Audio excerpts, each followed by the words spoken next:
Stay with me through the end. This message is for the ones who think they're not good enough. Let me tell you something.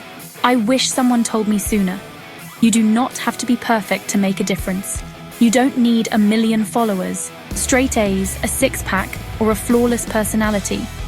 You just need to care, to try, to show up.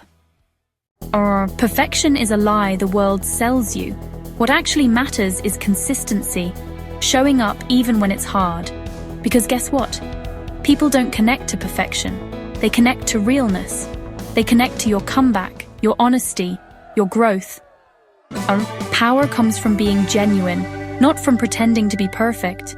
So stop waiting to get it all together. Start doing what you can with what you have, right now. Quick reflection. What would you start today if you weren't afraid of doing it imperfectly? Now go do it, messy and all. Stick around and replay if this hit your heart.